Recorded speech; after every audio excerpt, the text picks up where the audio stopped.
Seigneur Octave!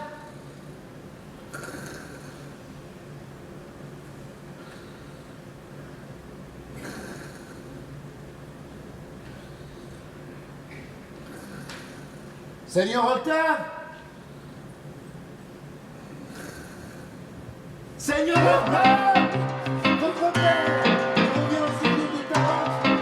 Votre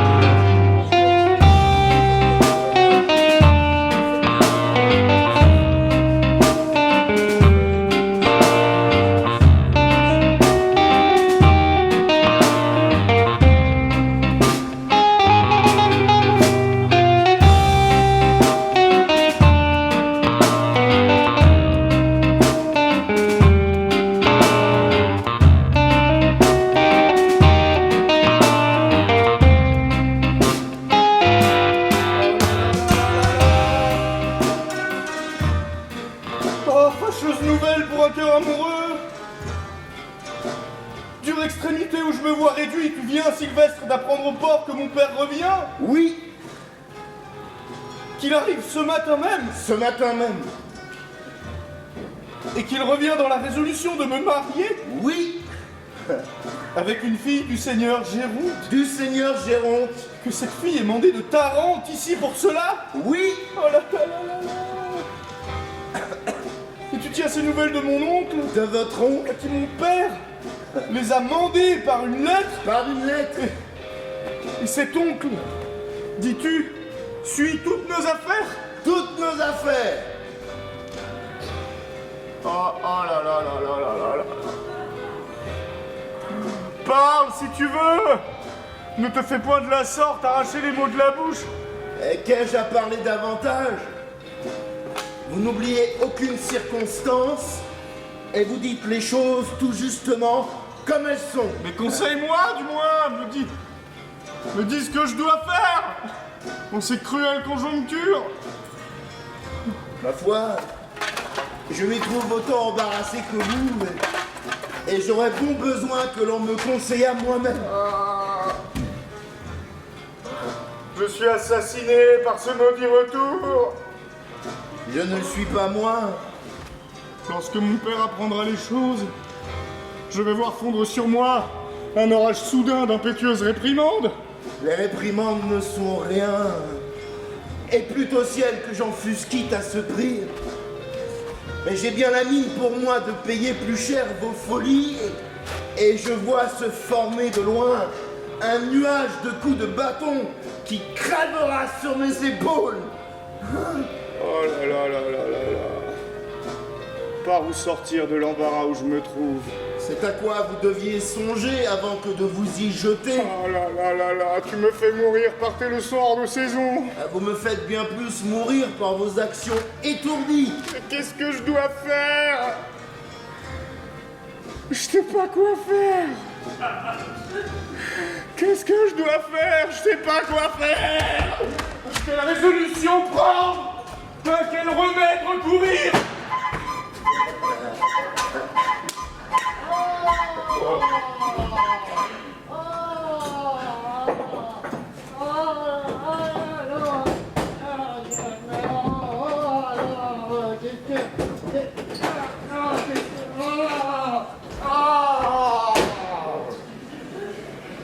Qu'est-ce? Seigneur Octave, qu'avez-vous? Qu'y a-t-il? Quel désordre est-ce là? Je vous vois tout troublé. Mon pauvre Scapin, je suis perdu. Je suis désespéré, je suis le plus infortuné de tous les hommes. Comment? N'as-tu rien appris de ce qui me regarde? Non? Mon père arrive avec le seigneur Géronte. Ils me veulent marier. Eh bien, qu'y a-t-il là de si funeste? Hélas, tu ne sais pas la cause de mon inquiétude. Non! Mais il ne tiendra qu'à vous que je la sache bientôt. Et je suis homme consolatif, homme à m'intéresser aux affaires des jeunes gens. Mon pauvre Scapin, si tu pouvais trouver quelque invention ou forger quelques machines pour me tirer de la peine où je suis, je croirais être redevable de plus que de la vie. À vous dire la vérité, Il y a peu de choses qui me soient impossibles quand je m'en veux mêler.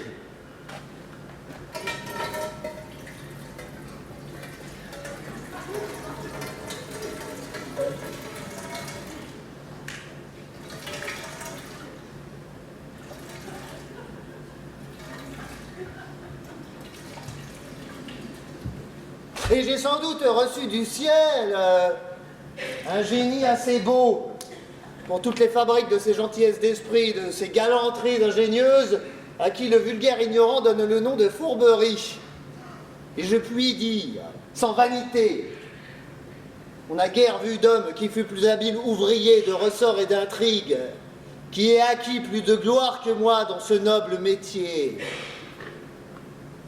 Mais ma foi,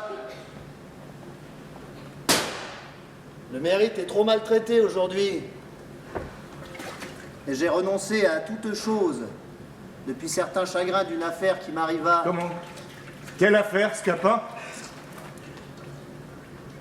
Une aventure où je me brouillais avec la justice. La justice? Ouais. Nous eûmes un petit démêlé ensemble. Toi et la justice. Ouais. Elle en usa fort mal avec moi. Et je me dépitai de telle sorte contre l'ingratitude du siècle que je résolus de ne plus rien faire. Et basta. Ne laissez pas de me conter votre aventure. Tu sais, Scapin, qu'il y a 2 mois que le seigneur Gironde et mon père s'embarquèrent ensemble pour un voyage qui regarde certains commerces où leurs intérêts sont mêlés. Je sais cela. Et que Léandre et moi, nous fûmes laissés par nos pères, moi sous la conduite de Sylvestre et Léandre sous ta direction. Ouais. Et je me suis fort bien acquitté de ma charge. Et quelque temps après, Léandre fit rencontre d'une jeune égyptienne dont il devint amoureux. Alors, comme nous sommes grands amis, il me fit aussitôt confidence de son amour et il me mena voir cette fille que je trouvais belle à la vérité, mais non pas tant qu'il voulait que je la trouvasse. Et il m'entretenait que d'elle chaque jour. M'exagérait à tout moment sa beauté et sa grâce, me louait son esprit, me parlait avec transport des charmes de son entretien dont il me rapportait jusqu'au moindre détail. Il s'efforçait toujours de me faire trouver les plus spirituels du monde. Il me querellait quelquefois de n'être pas assez sensible aux choses qu'il me venait dire. Il me blâmait sans cesse de l'indifférence où j'étais pour les jeux de l'amour. Et un jour que je l'accompagnais pour aller chez les gens qui gardent l'objet de ses vœux, nous entendîmes dans une petite maison d'une rue égarée quelques plaintes mêlées de beaucoup de sanglots. Nous demandons ce que c'est. Une femme nous dit en soupirant que nous pouvions voir là quelque chose de pitoyable en des personnes étrangères, qu'à moins que d'être insensibles, nous en serions touchés. Alors la curiosité me fit presser Léandre de voir ce que c'était, et nous entrons dans une salle où nous voyons une vieille femme mourante assistée d'une servante qui faisait des regrets, et d'une jeune fille toute fondante en larmes, la plus belle et la plus touchante qu'on puisse jamais voir. Une autre aurait paru effroyable en l'état où elle était, car elle n'avait pour habillement qu'une méchante petite jupe et des brassières de nuit qui étaient de simples futaines. Et sa coiffure, c'était une cornette jaune retroussée au haut de sa tête qui laissait retomber en désordre ses cheveux sur ses épaules. Et cependant, faite comme cela, elle brillait de 1000 attraits. Ce n'était qu'agrément et que charme que toute sa personne. Si tu l'avais vu, Scapin, en l'état que je dis, tu l'aurais trouvé admirable. Oh, je n'en doute point, hein. Sans l'avoir vue, je vois bien qu'elle était tout à fait charmante. Mais ses larmes n'étaient pas de ces larmes désagréables qui défigurent un visage. Elle avait à pleurer une grâce touchante, et sa douleur était la plus belle du monde. Donc je vois tout cela. Ah, Scapin, elle faisait fondre chacun en larmes en se jetant amoureusement sur le corps de cette mourante qu'elle appelait sa chère mère. Il n'y avait personne qui n'eût l'âme percée de voir un si bon naturel. Scapin, un barbare l'aurait aimé. Assurément. Et après quelques paroles dont je tâchais d'adoucir la douleur de cette charmante affligée, eh bien, là nous sortîmes de là, et demandant à Léandre ce qu'il lui semblait de cette personne, il me répondit froidement qu'il la trouvait assez jolie. Je peux piquer d'être en dehors avec la vieille, m'en parlait. Je n'ai pas lui découvrir l'effet de cette effet sur mon Si tête. vous achevez ce récit, nous en voilà pour jusqu'à demain. Laissez-le-moi finir en 2 mots. Son cœur prend feu dès ce moment. Il ne saurait plus vivre qu'il aille consoler son aimable affligé. Ses fréquentes visites sont rejetées de la servante, devenue la gouvernante par le trépas de la mère. Voilà mon homme au désespoir. Il presse, supplie, conjure, point d'affaire. On lui dit que la fille, quoique sans bien et sans appui, est de famille honnête, et qu'à moins que de l'épouser, on ne saurait souffrir ses poursuites. Voilà son amour augmenté par les difficultés. Il consulte dans sa tête, agite, raisonne, balance, prend sa résolution. Le voilà marié depuis 3 jours. J'entends. Maintenant, mais avec cela, le retour imprévu du père qu'on n'avait prévu que dans 2 mois, la découverte que l'oncle a fait du secret de notre mariage, et l'autre mariage qu'on veut faire de lui avec la fille que le seigneur Géronte a eue d'une seconde femme qu'on dit qu'il a épousée à Tarente. Et par-dessus tout cela, mais encore l'indigence où se trouve cette aimable personne, et l'impuissance où je me vois d'avoir de quoi la secourir.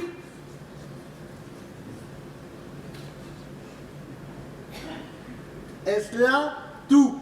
Oui. Et vous voilà bien embarrassés tous deux pour une bagatelle. C'est bien là de quoi se tente à l'armée. As-tu point de honte, toi, de demeurer court à si peu de choses? Que diable! Tu voilà grand et gros comme père et mère, et tu ne saurais trouver dans ta tête, forger dans ton esprit quelque ruse galante, quelque honnête stratagème pour ajuster à vos affaires. Fille, peste soit du butor. Ah, je voudrais bien qu'on vous donnait autrefois nos vieillards à duper. Et je les aurais joués par-dessous la jambe. J'étais pas plus grand que cela. Je me signalais déjà par 100 tours d'adresse jolie. J'avoue que le ciel ne m'a pas donné tes talents, et que je n'ai pas l'esprit comme toi de me brouiller avec la justice. Et voici mon aimable Hyacinthe.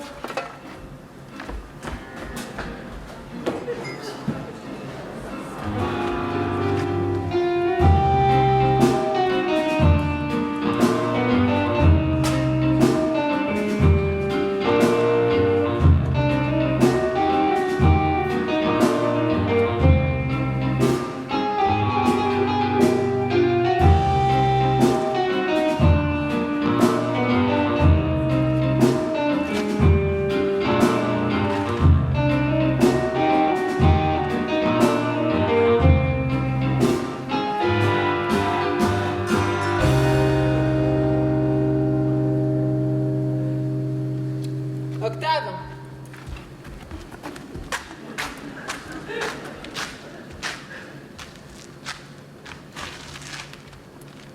Est-il vrai ce que Sylvestre vient de dire à Nérine? Que votre père est de retour et qu'il veut vous marier? Oui, belle Hyacinthe, mais ces nouvelles m'ont donné une atteinte cruelle. Mais que vois-je? Oh là là, oh là là. Vous pleurez? Et pourquoi ces larmes? Belle Hyacinthe, me soupçonnez-vous, dites-moi, de quelque infidélité? N'êtes-vous pas bien assuré de l'amour que j'ai pour vous? Ah oui, Octave, je suis sûre que vous m'aimez. Oh. Mais je ne suis pas que vous m'aimiez toujours. Et peut-on vous aimer qu'on ne vous aime toute sa vie? J'ai ouï dire, Octave, que votre sexe a moins longtemps que le nôtre. Et que les ardeurs que les hommes font voir sont des feux qui s'éteignent aussi facilement qu'ils naissent. Mon cœur n'est donc pas fait comme celui des autres hommes. Je sens bien pour moi que je vous aimerai jusqu'au tombeau. Je veux croire que vous sentez ce que vous dites. Et je ne doute pas que vos paroles ne soient sincères. Mais je crains un pouvoir qui combattra dans votre cœur les tendres sentiments que vous pouvez avoir pour moi. Vous dépendez d'un père qui peut vous marier à une autre personne. Et moi, je suis sûre que je mourrai si ce malheur m'arrive. Oh non.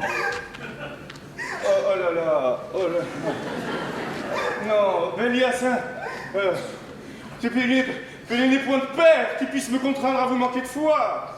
Et je me résoudrai à quitter mon pays le jour même, s'il est besoin, plutôt qu'à vous quitter. J'ai déjà pris une aversion effroyable pour celle que l'on me destine, sans l'avoir vue. Et sans être cruel, je souhaiterais que la mer m'écartât d'ici pour jamais. Ne pleurez donc point, mon aimable Hyacinthe, car vos larmes me tuent. Je ne puis les voir sans me sentir percer le cœur. Puisque vous le voulez, je veux bien essuyer mes pleurs. Et j'attendrai d'un œil constant de voir ce qu'il plaira au ciel de résoudre de moi. Le ciel me sera favorable. Il ne saurait m'être contraire si vous m'êtes fidèle. Mais assurément. Je serais donc heureuse. Non, elle n'est pas tant sotte, hein, ma foi.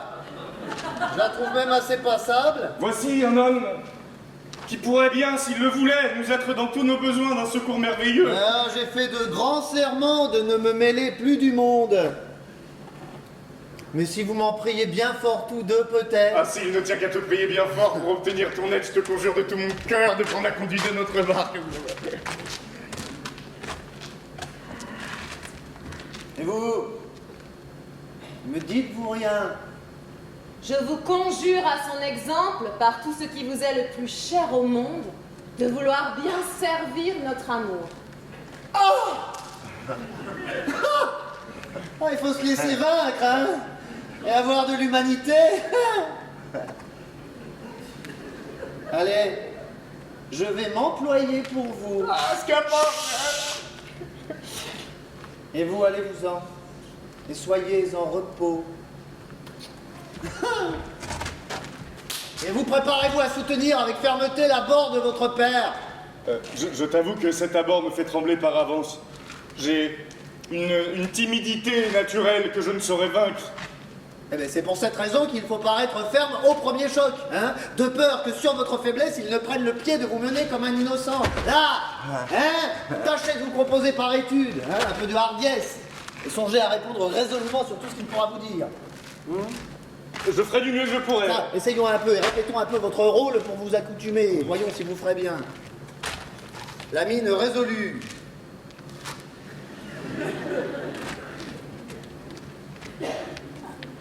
La mine résolue.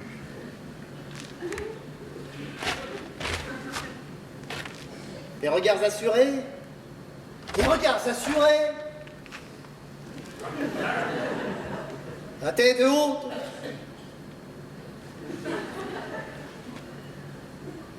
Comme ça? Non, encore un peu davantage. Ah si? Bon, imaginez-vous que je suis votre père qui arrive, hein, et répondez-moi fermement, comme si c'était à lui-même.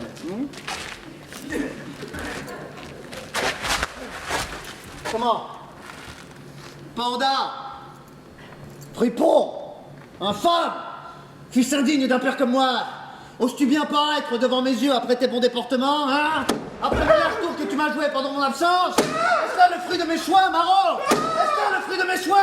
Le respect qui m'est dû, le respect que tu me conserves, hein?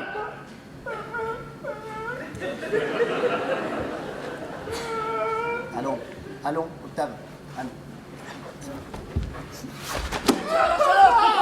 De t'aller engager dans un mariage, hein? Donne-moi un peu tes bonnes raisons. Donne-moi un peu tes belles raisons. Et que diable vous demeurez interdit? C'est que je m'imagine que c'est mon père que j'entends. Eh oui! Justement, c'est pour cette raison qu'il ne faut pas être comme un innocent, hein? Je m'en vais prendre plus de résolution. Voilà. Je répondrai fermement. Assurément. Assurément. Voilà votre père qui vient. Oh là là là là, je suis perdu. Octave, demeurez! Voilà un pauvre espèce d'homme. Ne laissons pas d'attendre le vieillard. Que lui dirais-je? Laisse-moi dire, moi, il ne fait que me suivre. Jamais lui parler d'une action pareille à celle-là. Ah, il a déjà appris l'affaire, elle lui tient si fort en tête que tout seul il en parle. Voilà une témérité bien grande. Écoutons-le. Oh, je voudrais bien savoir ce qu'ils me pourront dire sur ce beau mariage. Nous y avons songé.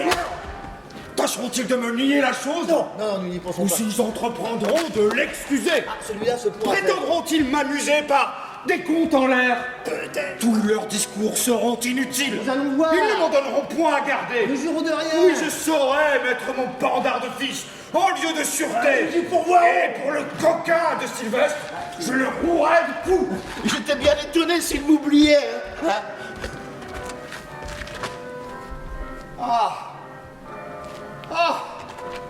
Vous voilà donc, sage gouverneur de famille, beau directeur de jeunes gens.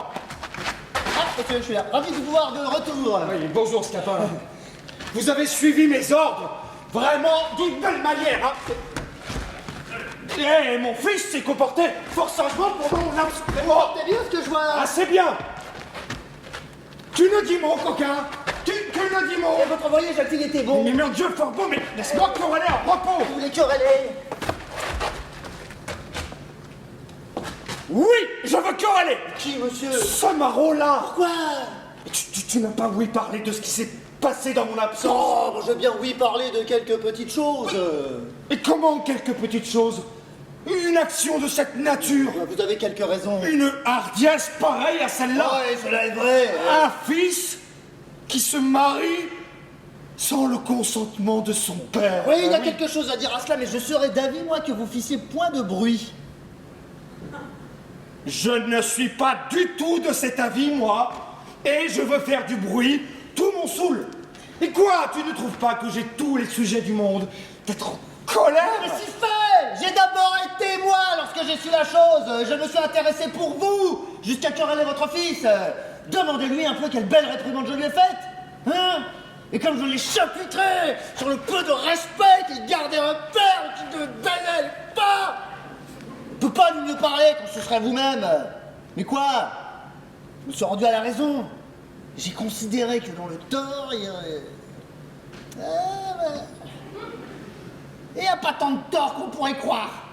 Que me viens-tu conter? Il n'a pas tant de tort de s'aller marier de but en blanc avec une inconnue. Mais que voulez-vous? Il a été poussé par sa destinée. Oh, ben voici une raison la plus belle du monde. On n'a plus qu'à commettre tous les crimes imaginables. Non, mais- Tromper, voler, assassiner et dire pour excuse qu'on a été poussé par sa Mais destinée. bon, vous prenez mes paroles trop en philosophe. Je veux dire par là qu'il s'est trouvé fatalement engagé dans cette affaire. Pourquoi? Pourquoi s'y engageait-il? Mais voulez-vous qu'il soit aussi sage que vous? Hein? Les jeunes gens sont jeunes. Ils n'ont pas toute la prudence qu'il leur faudrait pour ne rien faire que de raisonnable. Témoin notre Léandre, hein, qui malgré toutes mes leçons, malgré toutes mes remontrances, est allé faire de son côté pire encore que votre fils. Et moi je voudrais bien savoir si vous-même n'avez pas été jeune. Ah! Je vais vous dire, moi, que vous avez été autrefois un compagnon parmi les femmes, hein? Que vous faisiez de votre drôle avec les plus galantes de ce temps-là, et que vous n'en approchiez point, que vous ne poussassiez à bout! Cela est vrai, Ah. je demeure d'accord. Ah. Mais je m'en suis toujours tenu à la galanterie. Et je n'ai point été jusqu'à faire ce qu'il a fait. Que vouliez-vous qu'il fît, hein? Il voit une jeune personne qui lui veut du bien. Car il tient ça de vous, hein, d'être aimé de toutes les femmes. Hein? Bon, il la trouve charmante, il lui rend des visites, soupire galamment, fait le passionné. Elle se rend à sa poursuite. Lui, il pousse sa fortune. Et le voilà surpris avec elle par ses parents qui, la force à la main, le contraignent de l'épouser. Ah, l'habile fourbe que voilà. Eussiez-vous voulu qu'il se fût laissé tuer? Il vaut mieux encore être marié qu'être mort.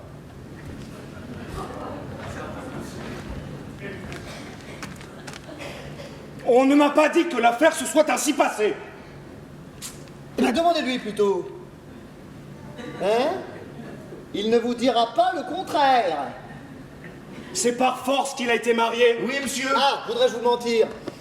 Mais il devait donc aller tout aussitôt protester de violence chez un Mais notaire. c'est ce qu'il n'a pas voulu faire. On aurait donné plus de facilité à rompre ce mariage. Rompre ce mariage? Oui. Ben, vous ne le romprez point.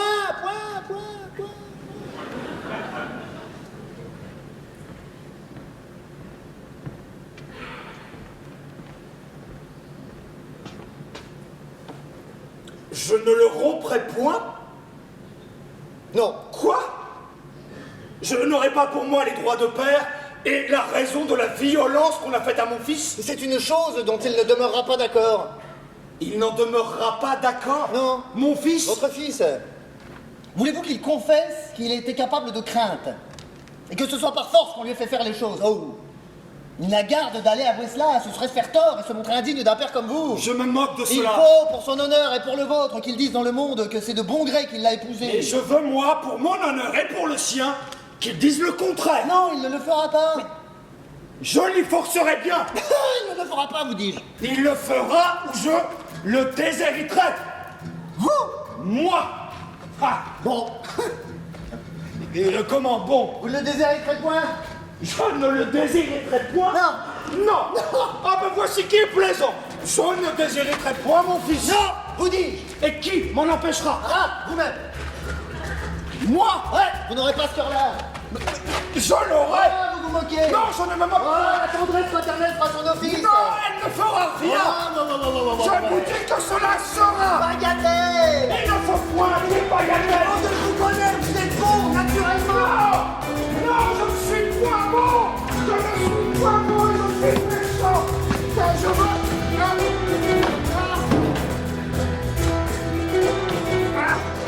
Va-t'en, panda. Va-t'en me chercher mon fripon, tandis que j'irai rejoindre le seigneur Géronte pour lui conter ma disgrâce. Monsieur, si je vous puis être utile en quelque chose, vous n'avez qu'à me demander. Bon, merci. Mais pourquoi faut-il qu'il soit fils unique? Que n'ai-je à cette heure? La fille que le ciel m'a ôtée pour la faire mon héritière. Peste. J'avoue que tu es un grand homme et que notre affaire va bon train. Mais l'argent, d'autre part, nous presse pour notre subsistance et nous avons de tous côtés des gens qui aboient après nous. Laisse-moi faire. La machine est déjà toute trouvée.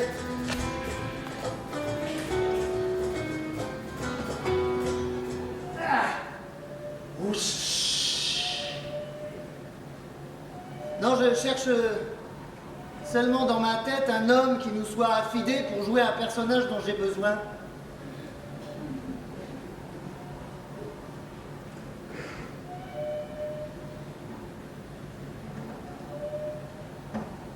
Hé, attends. Sylvestre, tiens-toi un peu. Enfonce ton bonnet, en méchant garçon.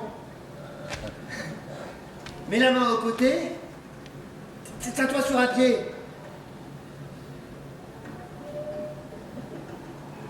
Fais les yeux furibonds. Et marche un peu. En roi de théâtre. Ouais, t'es bien. Suis-moi. J'ai des secrets pour déguiser ton visage et ta voix. Je te conjure au moins de ne m'aller point brouiller avec la justice. Va. Et 3 ans de galère de plus ou de moins ne sont pas pour arrêter un noble cœur.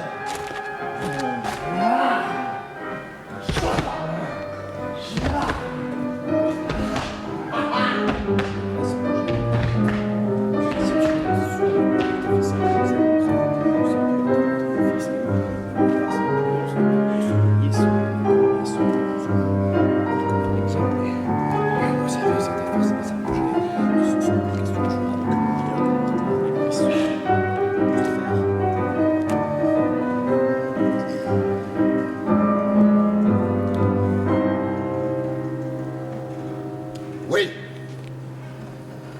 Sans doute. Par le temps qu'il fait, nous aurons ici nos gens aujourd'hui. Et un matelot qui vient de Tarente m'a assuré qu'il avait vu mon homme qui était prêt de s'embarquer, mais... apparemment, ma fille trouvera les choses mal disposées à ce que nous nous proposions, et ce que vous venez de m'apprendre de votre fils rompt étrangement les mesures que nous avions prises ensemble. Ne vous mettez pas en peine. Je vous réponds de renverser tout cet obstacle et j'y vais travailler de ce pas. Ma foi, Seigneur Argante, voulez-vous que je vous dise? L'éducation des enfants est une chose à quoi il faut s'attacher fortement. Sans doute. À quel propos cela? À propos de ce que les mauvais déportements des jeunes gens viennent le plus souvent de la mauvaise éducation que leur père leur donne. Cela arrive parfois. Mais que voulez-vous dire par là?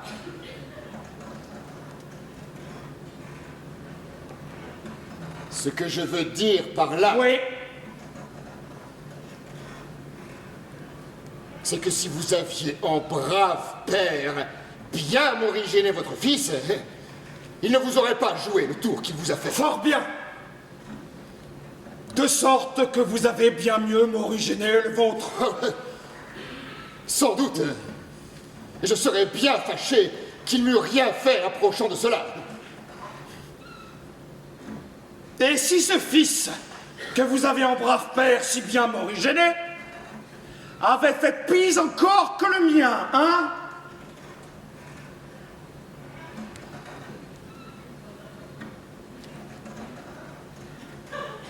Comment? Qu'est-ce que cela veut dire? Cela veut dire, Seigneur Géronte, qu'il ne faut pas être si prompt à condamner la conduite des autres, et que ceux qui veulent gloser doivent bien regarder chez eux s'il n'y a rien qui cloche. Je n'entends point cette énigme. On vous l'expliquera.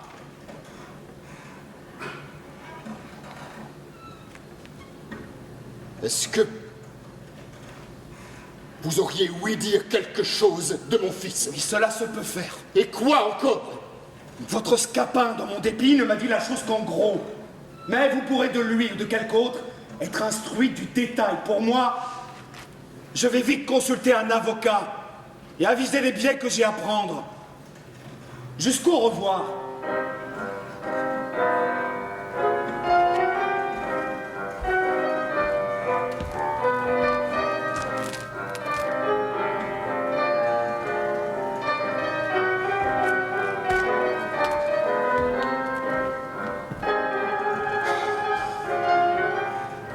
Que pourrait-ce être que cette affaire-ci?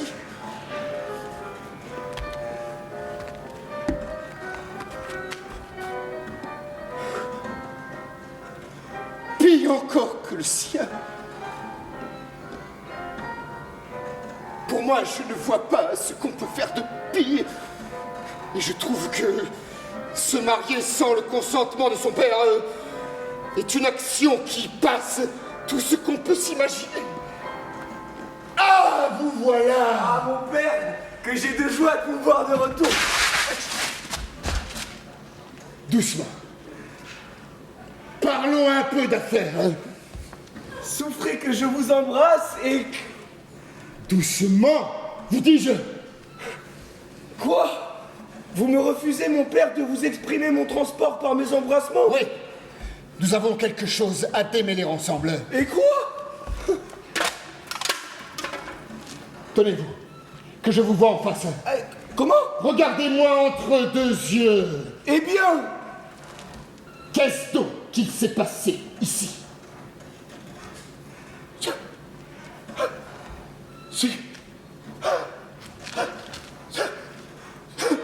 ce qui s'est passé ici? Oui.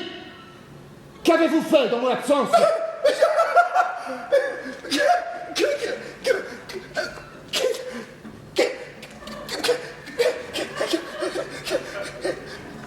Et que voulez-vous, mon père, que j'ai fait? Ce n'est pas moi qui veux que vous ayez fait, mais qui demande ce que c'est que vous avez fait. Et moi, je n'ai fait aucune chose dont vous ayez lieu de vous plaindre. Aucune chose. Non! Vous êtes bien résolu. Mais c'est que je suis sûr de mon innocence. Scapin, pourtant, a dit de vos nouvelles. Scapin. Ah ah!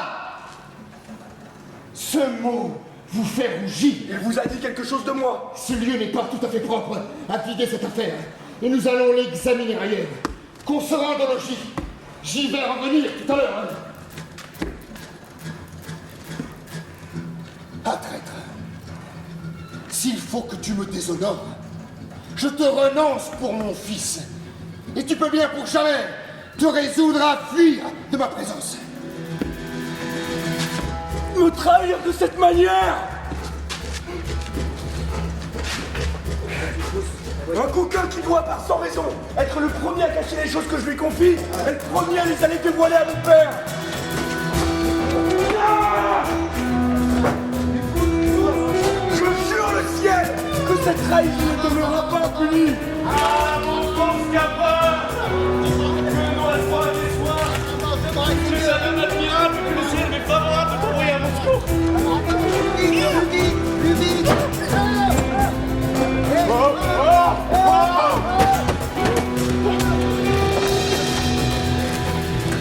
Ah! Vous voilà! Je suis ravi de vous trouver, monsieur le coquin! Monsieur, votre serviteur.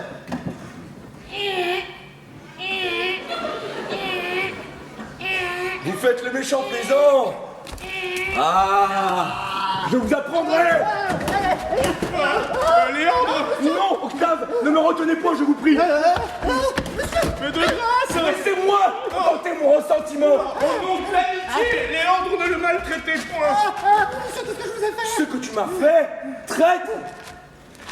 Et tout doucement! Non, Octave, je veux qu'il me confesse lui-même tout à l'heure la perfidie qu'il m'a faite. Oui, coquin. Je sais le trait que tu m'as joué, on vient de me l'apprendre. Et tu ne croyais pas, peut-être, que l'on me dû révéler ce secret. Mais je veux en avoir la confession de ta propre bouche, où je vais te passer cette lame au travers du corps. Oh là là là! Ah, monsieur, auriez-vous bien ce cœur-là? Parle donc. Je vous ai fait quelque chose, monsieur? Oui, coquin.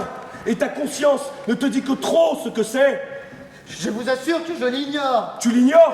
Eh bien oui, puisque vous le voulez, je vous confesse que j'ai bu avec mes amis ce petit carton de vin d'Espagne dont on vous fit présent il y a quelques jours, et que c'est moi qui fis une fente au tonneau et répandis de l'eau autour pour faire croire que le vin s'était échappé. C'est toi qui m'as bu mon vin d'Espagne? Qui a été cause que j'ai tant querellé la servante, croyant que c'était elle qui m'avait fait le tour. Oui, monsieur, je vous en demande pardon. Ouais, je suis bien aise d'apprendre cela, mais ce n'est pas encore l'affaire dont il est question maintenant. C'est pas ça? Non, infâme, c'est une autre affaire qui me touche bien plus, et je veux que tu me la dises. Mais monsieur, je ne me souviens pas d'avoir fait autre chose. Ouais, tu ne veux pas parler. Eh bien oui, il est vrai qu'il y a 3 semaines que vous m'envoyez porter le soir une petite montre à la jeune égyptienne que vous aimez. Je revins au logis, mes habits tout couverts de boue et le visage plein de sang, et vous dit que j'avais trouvé des voleurs qui m'avaient bien tu et dérobé la montre. Eh ben c'était moi, monsieur, qui l'avait dérobée. C'est toi qui as retenu ma montre? Eh ouais, monsieur, afin de voir quelle heure il est. J'apprends ici de jolies choses, et j'ai un serviteur fort fidèle, vraiment. Mais ce n'est pas encore cela que je demande. C'est pas ça? Non! C'est autre chose encore que je veux que tu me confesses. Oh, peste! Parle vite, j'ai hâte. Monsieur, voilà tout ce que j'ai fait. Voilà tout. Eh bien oui! Vous vous souvenez de ce loup-garou? Il y a 6 mois qui vous donna tant de coups de bâton la nuit et vous pensez faire rompre le cou dans une cave où vous tombâtes en fuyant? Eh bien, C'était moi, monsieur, qui faisais le loup-garou.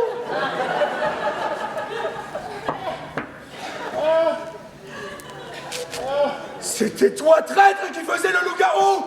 Monsieur, seulement pour vous faire peur et pour vous ôter l'envie de nous faire courir toutes les nuits comme vous aviez de coutume. J'apprends ici de jolies choses. J'ai un serviteur fort fidèle, vraiment. Je veux venir au fait et que tu me confesses ce que tu as dit à mon père. À votre père? Oui, flippant, à mon père. Mais je l'ai pas seulement vu depuis son retour. Tu ne l'as pas vu? Mais assurément. Assurément. C'est une chose que je vais vous faire dire par Et lui-même. c'est de sa bouche que je le tiens pourtant. Avec votre permission, il n'a pas dit la vérité. Monsieur, je vous apporte une nouvelle qui est fâcheuse pour votre amour. Comment? Vos Égyptiens sont sur le point de vous enlever Zerbinette, et elle-même les larmes aux yeux m'a chargé de vous dire promptement que si, dans 2 heures, vous ne songez à leur donner l'argent qu'ils vous ont demandé pour elle, vous l'allez perdre pour jamais. Dans 2 heures? Dans 2 heures.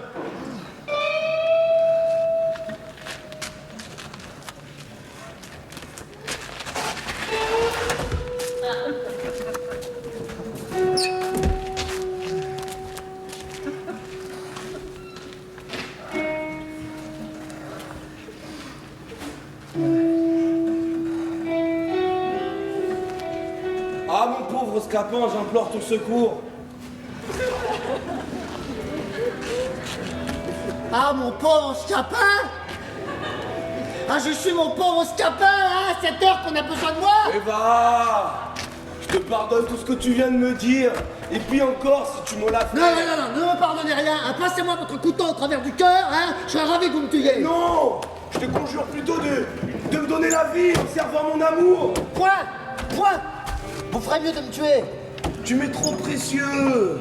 Et je te prie de vouloir employer pour moi ce génie admirable qui vient à bout de toute chose. Non. Tuez-moi, vous dis-je. Ah, de grâce! Ne songe plus à tout cela! Et pense à me donner le secours que je te demande! Scapin, faut faire quelque chose pour lui! Le moyen, hein? Après une avanie de la sorte. Et je te conjure d'oublier mon emportement et de me prêter ton adresse! Je joins mes prières aux siennes! Moi j'ai cette insulte-là sur le cœur. Il faut quitter ton ressentiment! Et voudrais-tu m'abandonner, Scapin, dans la cruelle extrémité où se voit mon amour? De venir faire à l'improviste un affront de cette nature. J'ai tort, je le confesse. Me traiter de coquin, de pendard, d'infâme. Et j'en ai tous les regrets du monde. Ne voulant passer son couteau au travers du corps. Et je t'en demande pardon de tout mon cœur. Et s'il ne tient qu'à me jeter à tes genoux, et tu m'y vois, Scapin, pour te conjurer encore une fois de ne me point abandonner.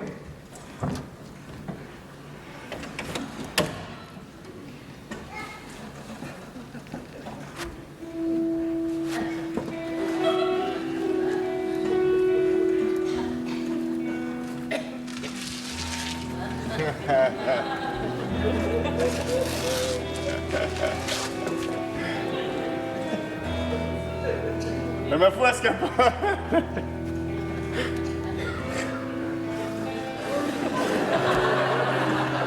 Faut se rendre à cela!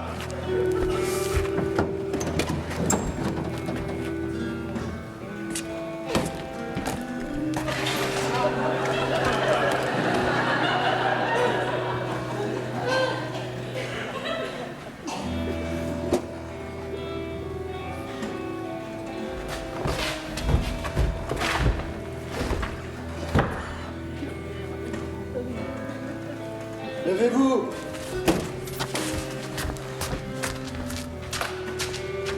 Et une autre fois, ne soyez point si prompt. Me promets-tu de travailler pour moi?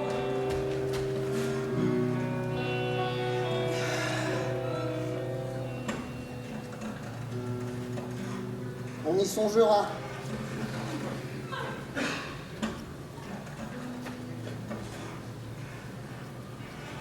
Mais tu sais que le temps presse.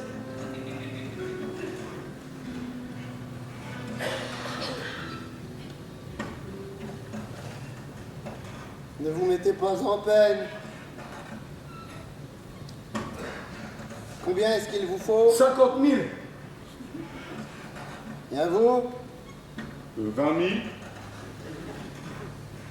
Je veux tirer cet argent de vos pères.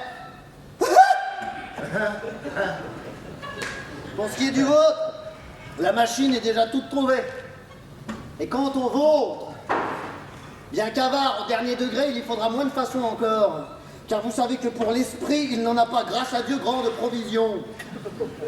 Et je le livre pour une espèce d'homme à qui l'on fera toujours croire tout ce que l'on voudra. Cela ne vous offense point, hein? Il ne tombe entre lui et vous aucun soupçon de ressemblance, hein? Et vous savez assez l'opinion de tout le monde qui veut qu'il ne soit votre père que pour la forme. Tout bon, Scapin! On fait bien scrupule de cela. Vous moquez-vous? J'aperçois venir le père d'Octave. Commençons par lui puisqu'il se présente. Allez-vous-en, putain! Toi, Sylvestre, va vite te préparer pour jouer ton rôle. Voici peu de probabilité de considération. Ça allait jeter dans un engagement comme celui-là. Oh là là là là là là! Ah, jeunesse impertinente. Oh monsieur! Oh là là! Oh là là! Ça c'est rien, c'est la chaîne, monsieur, c'est la chaîne. Bonjour, Scapin. Oh monsieur! Vous rêviez à l'affaire de votre fils, hein? Je t'avoue que cela me donne un furieux chagrin. Oh monsieur! La vie est mêlée de traverses. Hein. Il est bon de s'y tenir sans cesse préparé. Hein. Oh. Moi j'ai ouï dire, il y a longtemps, la parole d'un ancien que j'ai toujours retenue. Quoi? Que pour peu qu'un père de famille ait été absent de chez lui, il doit promener son esprit sur tous les fâcheux accidents que son retour peut rencontrer. Hein? Se figurer sa maison brûlée, sa femme morte, son argent dérobé, Son fils est estropié, sa fille subornée. Et ce qu'il trouve qui ne lui est point arrivé, l'imputer à bonne fortune. Ah, pour moi, j'ai pratiqué toujours cette leçon dans ma petite philosophie. Et je ne suis jamais revenu au logis que je ne me sois tenu prêt à la colère de mes maîtres.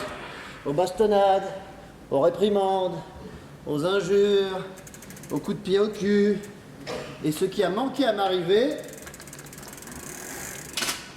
ben j'en ai rendu grâce à mon bon destin. Voilà qui est bien. Ce mariage impertinent qui trouble celui que nous voulons faire est une chose que je ne puis souffrir. Et je viens de consulter des avocats pour le faire casser. Oh, ma foi, monsieur! Oh, mais si vous m'en croyez, vous tâcherez par quelque autre voie d'accommoder l'affaire, hein? Vous savez ce que c'est que les procès en ce pays-ci, hein? Ah bah vous allez vous enfoncer dans d'étranges épines. Tu as raison, je le vois bien. Mais quelle autre voie? Je pense que j'en ai trouvé une. La compassion que m'a donnée tantôt votre chagrin m'a obligé à chercher dans ma tête quelques moyens pour vous tirer d'inquiétude. Car je ne saurais voir d'honnêtes pères chagrinés par leurs enfants que cela ne m'émeuve. Et de tout temps, je me suis senti pour votre personne une inclination toute particulière. Je te suis obligé. J'ai donc été trouver le frère de cette fille qui a été épousée. Pop, pop, pop. Ah bah c'est un de ces braves de profession, hein. De ces gens là, qui sont tout coup de couteau, qui ne parlent que d'échiner et ne font non plus de conscience de tuer un homme que d'avaler un verre de vin. Je l'ai mis sur ce mariage, lui ai fait voir quelle facilité offrait la raison de la violence pour le faire casser, vos prérogatives du nom de père, et l'appui que vous apporterez auprès de la justice, et votre droit, et vos amis, et vos argents. Enfin, je l'ai tant tourné de tous côtés qu'il a prêté l'oreille aux propositions que je lui ai faites d'ajuster l'affaire pour quelques sommes. Hein, et il donnera son consentement à rompre le mariage pourvu que vous lui donniez de l'argent. Et qu'a-t-il demandé? Oh bah d'abord... Pas des choses par-dessus les montagnes. Et quoi? Ah bah non, mais des choses... extravagantes. Mais encore. Ouais, il ne parlait pas moins, écoutez bien, de 50 ou 60 000. Ah, 50 ou 60 000? Oh, ça moque-t-il des gens? Bah, c'est ce que je lui ai dit. Hein. Et j'étais bien loin de pareilles propositions. Hein. Je lui ai bien fait entendre que vous n'étiez pas une dupe pour vous demander des 50 ou 60 000. Oh. Ouais, dis donc.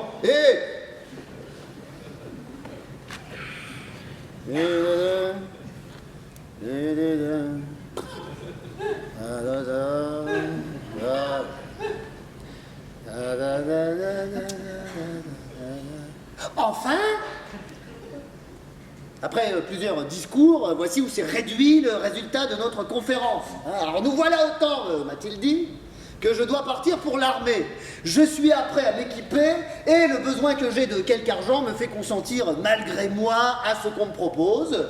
Il me faut, a-t-il dit, un cheval de service et je ne saurais en avoir un qui soit tant soit peu raisonnable à moins de 6 000.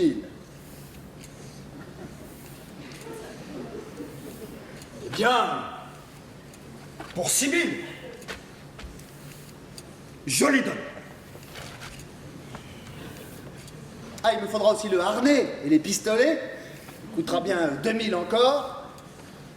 2 000 et 6 000, ça serait 8 000. 2 000 et 6 000, ça serait 8 000. Oui, justement. Ouais, mais c'est beaucoup, hein. Bon, soit, je consens à cela. Il me faudra aussi un cheval pour monter mon valet qui coûtera bien 3 000. Mais comment, diantre?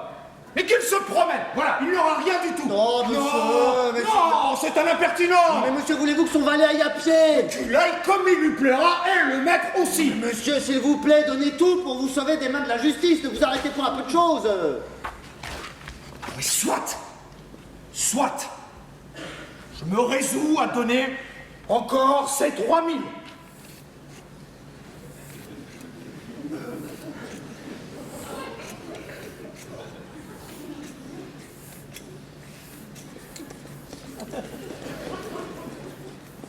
il me faut aussi, a-t-il dit, un mulet. Oh, mais qu'il aille au diable avec son mulet! Non, c'en est trop! Nous irons devant les juges! Monsieur, un petit mulet. Je ne lui donnerai pas seulement un âne! De grâce considérée. Non, j'aime mieux plaider! Mais monsieur, mais de quoi parlez-vous, là? Hein? De quoi vous résolvez-vous, là? Mais jetez les yeux un peu sur les détours de la justice. Hein? Voyez combien d'appels et de degrés de juridiction, combien de procédures embarrassantes, combien d'animaux ravissants par les griffes desquels il vous faudra passer. Sergent, procureur, avocat, greffier, substitut, rapporteur, juge, et leur clerc. Il n'y a pas un de tous ces gens-là qui, pour la moindre chose, ne soit capable de donner un soufflet au meilleur droit du monde. Un sergent baillera de faux exploits, sur quoi vous serez condamné sans que vous le sachiez. Votre procureur s'entendra avec votre parti et vous vendra à beau denier comptant. Votre avocat, gagné de même, ne se trouvera point lorsqu'on plaidera votre cause ou dira des raisons qui le feront rebattre la campagne et n'iront point au fait. Hein? Le procureur et le greffier délivreront par contumace des sentences et arrêts contre vous. Le clerc du rapporteur soustraira des pièces, ou le rapporteur même ne dira pas ce qu'il a vu. Et quand, par les plus grandes précautions, vous aurez paré tout cela, ben vous serez ébahi que vos juges auront été sollicités contre vous, ou par des gens dévots, ou par des femmes qu'ils aimeront. Eh, monsieur, non mais si vous le pouvez, sauvez-vous de cet enfer-là. C'est être damné dès ce monde que d'avoir à plaider. Et la seule pensée d'un procès, moi, serait capable de me faire fuir jusqu'aux Indes. À combien est-ce qu'il fait monter le mulet? Monsieur, pour le mulet, pour son cheval et celui de son homme, pour le harnais et les pistolets et quelques petites choses qu'il doit encore à son hôtesse, il demande en tout 20 000. 20 000! Hein? Allons, nous plaiderons. Ah non, monsieur, non mais faites réflexion. Je plaiderai. Monsieur, ne vous allez pas jeter dans... Je veux plaider. Mais monsieur, pour plaider, il vous faudra de l'argent. Hein? Il vous faudra de l'argent. Il vous en faudra pour l'exploit, il vous en faudra pour le contrôle, il vous en faudra pour la procuration et les journées du procureur, il vous en faudra pour les plaidoiries et les consultations des avocats, il vous en faudra pour les grosses écritures et pour le droit de retirer le sac, il vous en faudra pour l'enregistrement du greffier, façon d'appointement, sentence et arrêt, enregistrement, contrôle, signature, sans parler de tous les présents qu'il vous faudra faire. Monsieur, donnez cet argent-là à cet homme-ci, hein, et vous voilà hors d'affaire. Mais comment? 20 000! Mais vous y gagnerez. Non. J'ai fait un petit calcul en moi-même de tous les frais de la justice et j'ai trouvé qu'en donnant 20 000 à votre homme, vous donnerez de reste pour au moins 15 000. Monsieur, moi, j'aimerais mieux donner 30 000 que de plaider. Je me moque de tout cela. Je défie les avocats de rien dire de moi. Monsieur, vous ferez ce qu'il vous plaira, et moi, s'il n'était que de vous, je fuirais les procès. Je ne donnerai point 20 000! Ah! Oh, voici l'homme dont il s'agit. Scapin! Fais-moi connaître cet argance qui est permuttable. Oh, pourquoi, monsieur? Je viens d'apprendre qu'il veut me mettre en procès et faire rompre par justice le mariage de ma soeur. Oh, je ne sais pas, monsieur, s'il a cette pensée, mais en tout cas, il ne veut pas consentir aux 20 000 que vous demandez, il dit que c'est trop. Ah! Par la mort, par le ventre, par la tête, si je le trouve, je le veux échiner. Tu sais, être roué tout vite. Monsieur, ce père d'Octave a du cœur et peut-être ne vous craindra-t-il point. Lui, s'il était là, je lui donnerais tout à l'heure du plomb dans le dos. Ah! Qui est cet homme-là? Non, c'est pas lui. Est-ce quelqu'un de ses amis? Non, c'est son ennemi capital. Son ennemi capital? Ouais, je vous en réponds. Ah, parbleu, monsieur, j'en suis ravi. Vous êtes ennemi de ce faquin d'Argope. Hein? Touchez-la! coucher là. Je vous donne ma parole et vous jure sur mon honneur, par l'arme que je porte, par tous les serments que je pourrais faire, qu'avant la fin du jour, je vous déferai de ce marron qui est fait, de ce vacarme d'homme. Reposez-vous sur moi. Oh, monsieur, les violences ne sont guère souffertes dans ce pays-ci. Je me moque de tout et n'ai rien à faire. Donnez-le-moi, il compte sur moi, les armes à la main. Tu vois le quartier. Tu vois le quartier. Tu vois le quartier.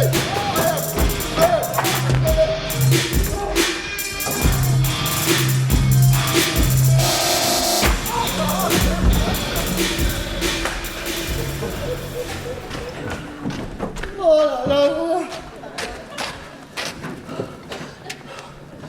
Oh monsieur, que de personnes tuées pour 20 000.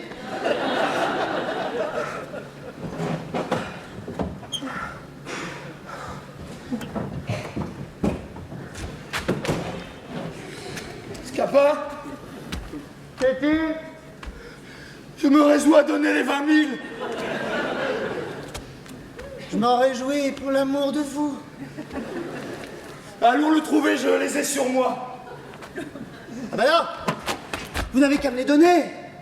Il ne faut pas pour votre honneur que vous paraissiez là, après avoir passé ici pour autre que ce que vous êtes. Hein. Et de plus, je craindrais qu'en vous faisant connaître, il n'allait s'aviser de vous demander davantage. Oui, mais j'aurais été bien aise de voir comme je donne mon argent. Est-ce que vous vous défiez de moi? Non, pas, mais... Pardon, monsieur, je suis un fourbe ou je suis un honnête homme, c'est l'un des deux. Hein? Est-ce que je voudrais vous tromper? Je me dis ça. Que dans tout ceci, là, je n'ai d'autre intérêt que le vôtre et celui de mon maître à qui vous voulez vous allier. Non, mais si je vous suis suspect, monsieur, mais je ne me mêle plus de rien. Voilà, voilà, là, hein, voilà. Et vous n'avez qu'à chercher dès cette heure ce qui accommodera vos affaires. Alors bon. Mon Dieu, tiens. Non, monsieur. Ne me confiez point votre argent. Ce serait bien aise que vous vous serviez de quelque autre. Mais tiens, te dis-je. Ne me fais point contester Non, vous dis-je. Que sait-on si je ne veux vous attraper votre argent? Mon Dieu, tiens. Ne me fais point contester davantage.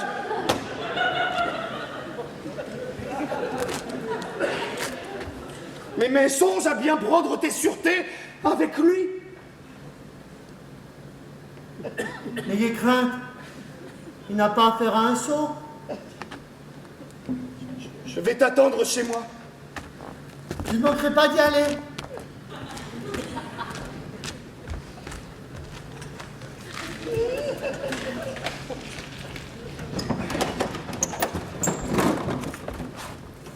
Et un. Je n'ai qu'à chercher l'autre. Ah, ma foi, le voici. Il semble que le ciel, l'un après l'autre, les amène dans mes filets. Oh, ciel! Oh, disgrâce imprévue! Oh, misérable père! Pauvre Géronte, que feras-tu? Que dit-il là de moi avec ce visage affligé? Y a-t-il personne qui puisse me dire où est le seigneur Géronte? Qu'y a-t-il, Scapin? Où pourrais-je le trouver pour lui dire cette infortune? Qu'est-ce que c'est donc?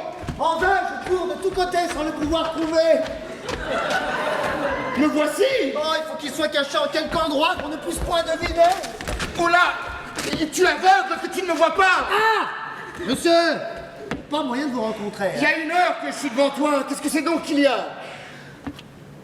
Monsieur. Quoi? Monsieur, votre fils Eh bien, mon fils? est tombé dans une disgrâce la plus étrange du monde. Et quelle? Oh, je l'ai trouvé tantôt tout triste de je ne sais quoi que vous lui avez dit, ou vous m'avez mêlé assez mal à propos. Et cherchant à divertir cette tristesse, nous nous sommes allés promener sur le port. Et là, entre autres plusieurs choses, nous avons arrêté nos yeux sur une galère turque assez bien équipée. Hein. Et là, un jeune Turc de bonne mine nous a présenté la main et nous a invités d'y entrer. Nous y avons passé, il nous a fait 1000 civilités, nous a donné la collation, où nous avons mangé des fruits les plus excellents qui se puissent voir, et bu du vin que nous avons trouvé le meilleur du monde. Qu'y a-t-il de si affligeant à tout cela? Attendez, monsieur, nous y voici. Pendant que nous mangions, il a fait mettre la galère en mer, et se voyant éloigné du bord, il m'a fait mettre dans un esquif, et m'envoie vous dire que si vous ne lui envoyez par moi tout à l'heure 50 000, il va vous emmener votre fils en Alger.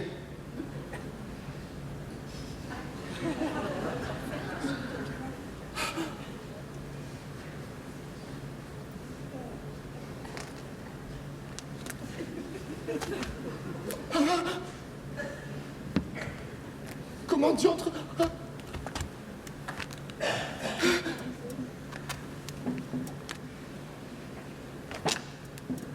50 000?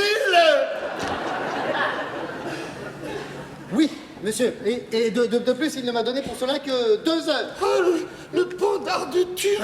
C'est à vous, monsieur, d'aviser promptement au moyen de sauver des fers un fils que vous aimez avec tant de tendresse. Que diable allait-il faire dans cette galère? Il ne devinait pas ce qui est arrivé. Va-t'en, Scapin. Va-t'en vite dire à ce Turc que je vais envoyer la justice après lui. La justice en pleine mer? Non, mais vous moquez-vous des gens?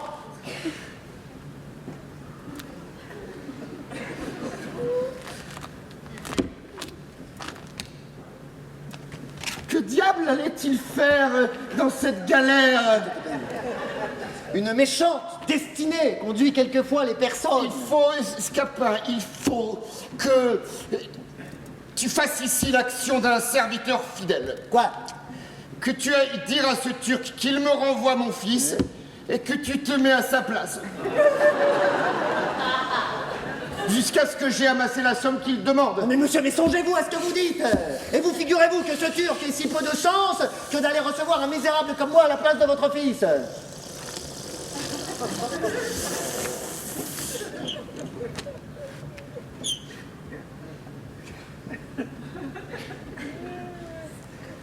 Que diable allait-il faire dans cette galère? Ne prévoyez pas les choses, mais songez, monsieur, qu'il ne m'a donné que 2 heures. Tu dis qu'il demande 50 000. Oh là là! 50 000! Oui. Ne n'a-t-il point de conscience? Oh, vraiment oui, de la conscience à un Turc. Sait-il bien ce que c'est que 50 000? Oui, monsieur, il sait que c'est 5 fois 10 000. Croit-il le traître que 50 000 se trouve dans le pas d'un cheval? Vraiment, ce sont des gens qui n'entendent point de raison. Mais,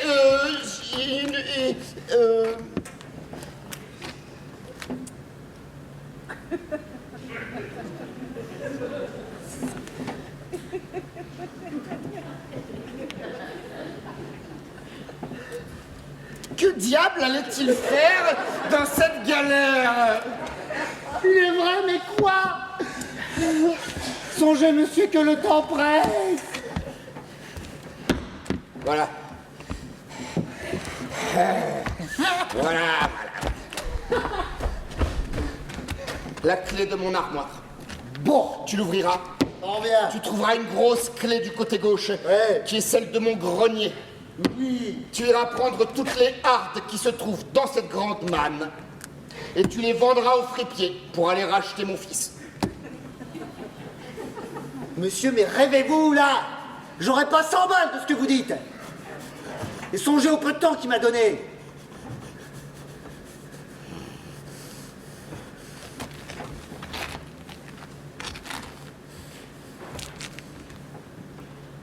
Que diable allait-il faire à cette galère? Mais que de paroles perdues, hein? Vous savez que le temps presse et que vous courez risque de perdre votre fils. Oh, hélas,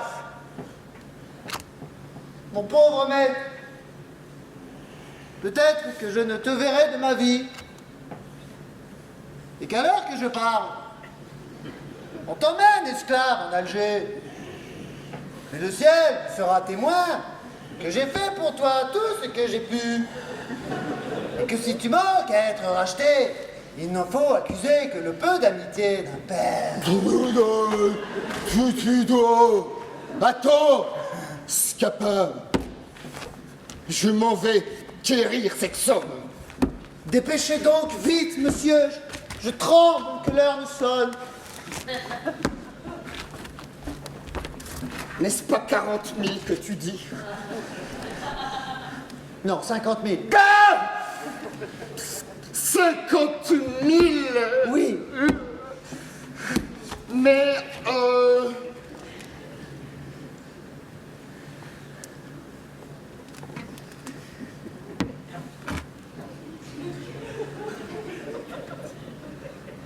que diable allait-il faire à cette galère? N'y avait-il point d'autres promenades? Maudite galère, hein? Oh, cette galère lui tient au cœur. Tiens, Scapin.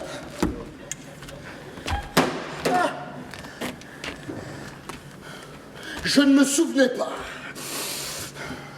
que je viens justement de recevoir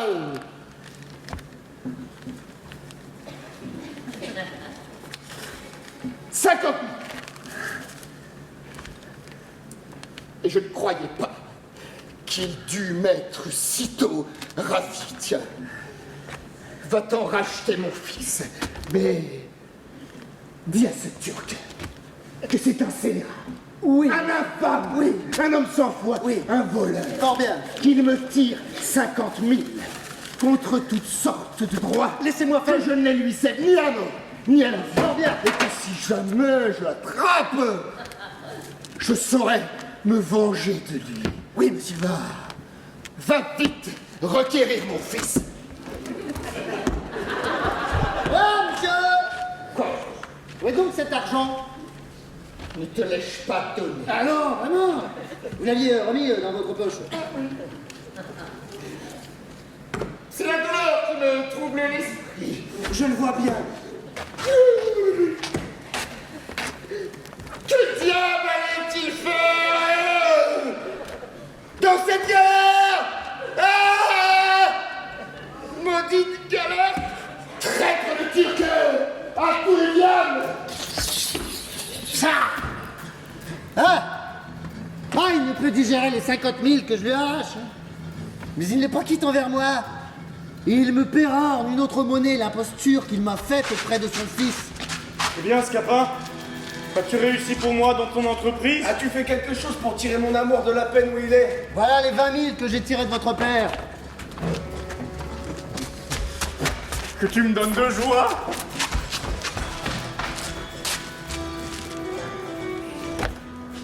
Ah, pour vous, je n'ai rien pu faire. Il faut donc que j'aille mourir. Et je n'ai que faire de vivre si Zerbinette m'est ôté. Voilà. Comme d'autres, vous allez vite. Mais que veux-tu que je devienne? J'ai votre affaire ici. Tu me redonnes la vie. Mais à condition que vous me permettiez à moi une petite vengeance contre votre père pour le tour qu'il m'a fait. Tout ce que tu Vous voudras. me le promettez devant témoin. Oui. Voilà vos 50 000. Moi. Allons-en promptement racheter celle que j'adore.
que vous fussiez ensemble et nous nous acquittons de l'ordre qu'ils nous ont donné. Un tel ordre n'a rien qui ne me soit fort agréable.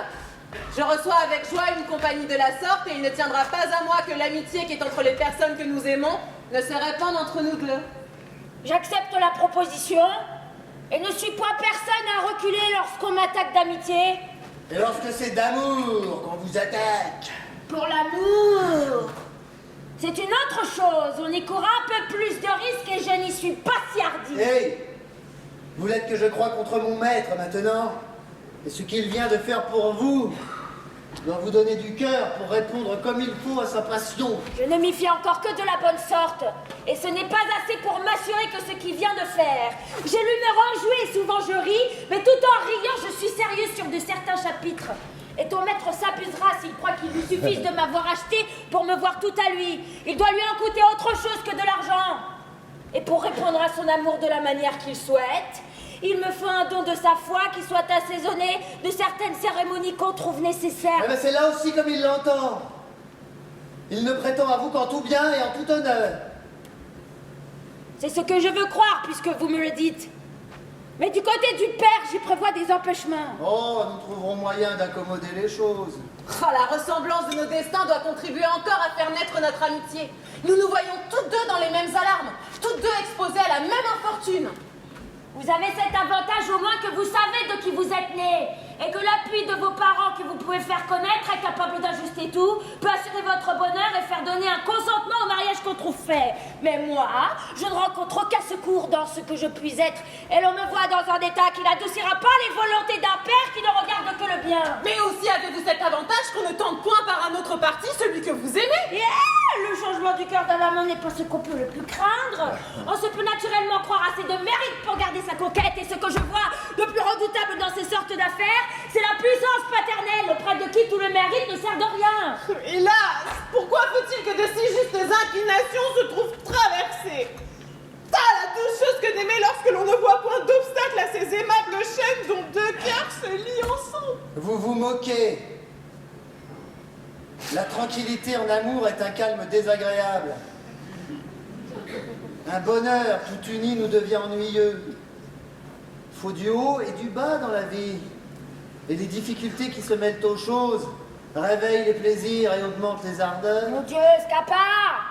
Fais-nous un peu ce récit qu'on m'a dit qui est si plaisant du stratagème dont tu t'es avisé pour tirer de l'argent de ton vieillard avare. Tu sais qu'avec moi on ne perd pas sa peine et que je le paye assez bien par la joie qu'on m'y voit prendre. Voilà Sylvestre qui s'en acquittera aussi bien que moi. Moi j'ai dans la tête certaines petites vengeances dont je vais goûter le plaisir. Pourquoi de gaieté de cœur veux-tu chercher à t'attirer de méchantes affaires? Je me plais à tenter des entreprises hasardeuses.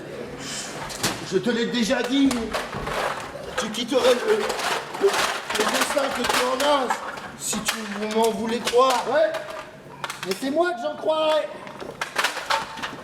À quoi diable te vas-tu amuser? Mais quoi diable te mets-tu en peine? C'est que je vois que sans nécessité, tu vas courir risque de t'attirer une venue de coups de bâton. Eh bien, mais ça dépend de mon dos et non pas du tien. Il est vrai que tu es maître de tes épaules et tu en disposeras comme il te plaira. Ah, et ces sortes de périls ne m'ont jamais arrêté.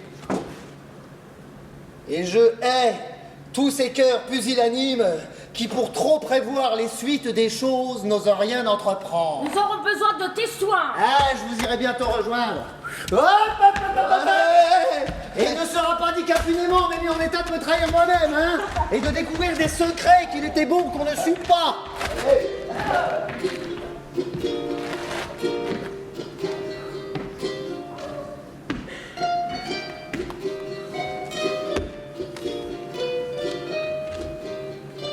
Eh bien, Scapin, comment va l'affaire de mon fils? Oh, votre fils, monsieur, est en lieu de sûreté. Mais vous courez maintenant, vous, le péril le plus grand du monde. Et je voudrais pour beaucoup que vous fussiez dans votre logis. Comment encore? À l'heure que je parle, on vous cherche de toutes parts pour vous tuer. Moi? Ouais. Et qui donc? Le frère de cette fille qui a été épousée. Il a résolu hautement de décharger son désespoir sur vous. Tous ses amis gens d'épée comme lui vous cherchent. et demande de vos nouvelles. J'ai même vu de ça et de là des soldats de sa compagnie qui occupent par peloton toutes les avenues de votre maison. De sorte que vous ne sauriez faire un pas ni à droite ni à gauche. Vous ne sauriez aller chez vous que vous ne tombiez dans leurs mains.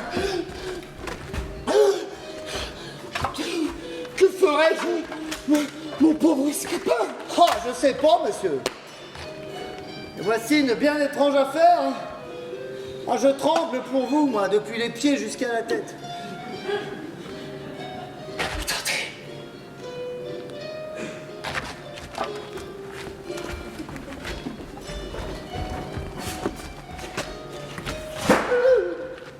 Quoi? C'est bon, c'était rien. Ne saurais-tu trouver quelques moyens pour me tirer de peine? J'en imagine bien. Mais je courrais le risque, moi, de me faire assommer. Oh, Scapin, montre-toi serviteur zélé. Ne m'abandonne pas, je te prie. Je le veux bien. J'ai une tendresse pour vous qui ne saurait souffrir que je vous laisse sans secours. Tu en seras récompensé, je t'assure. Ouais. Ah, je te promets, cet habit-là, quand je l'aurai un peu usé. Attendez. Voici une affaire que je me suis trouvé fort à propos pour vous sauver. Il faut que vous vous mettiez dans ce sac.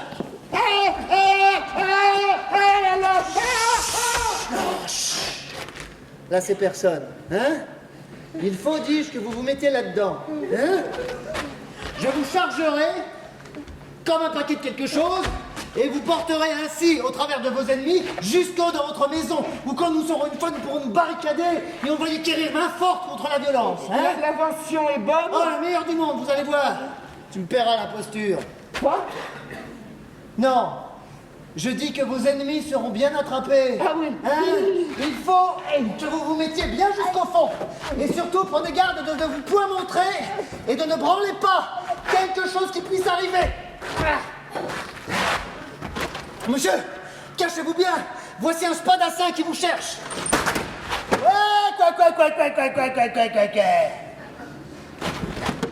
Ne vous montrez pas. Ne branlez pas. Comment ça qu'on sait pas où qu'il est le seigneur Géronte? Dis, toi. Moi? Ouais, l'homme à la bagnole. L'homme au sac. Tu sais pas où qu'il est le seigneur Géronte? Je te fais 50 balouches si tu me le dis. Ah, vous cherchez le seigneur Géronte, monsieur? Ah, ben je veux que je le cherche. Je vais me le faire à coup de bâton. Pardon, monsieur. Ah, mais le seigneur Géronte n'est pas un homme à être traité de la sorte, hein? De qui tu parles, Géronte? Cet abruti, cette enflure, ce trou-duc. Ah non, monsieur, le seigneur Géronte n'est ni un abruti, ni une enflure, ni un trou-duc, hein? Et vous devriez, s'il vous plaît, parler d'une autre façon. Mais tu commences à me plaire, toi, l'asticot. Toi, tu vas prendre pour les deux, là. Tu vas prendre pour le vieux Géronte et puis tu vas prendre pour ta pomme. Ah non mais monsieur, arrêtez avec ce bâton s'il vous plaît. Non, monsieur, non.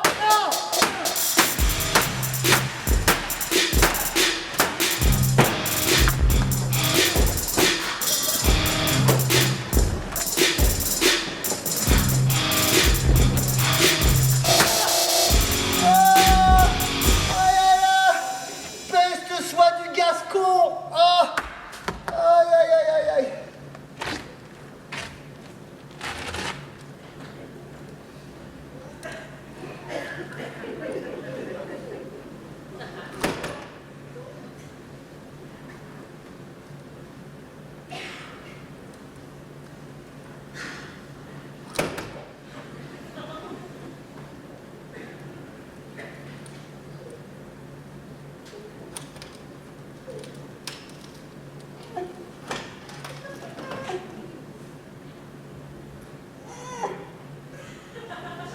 Aïe.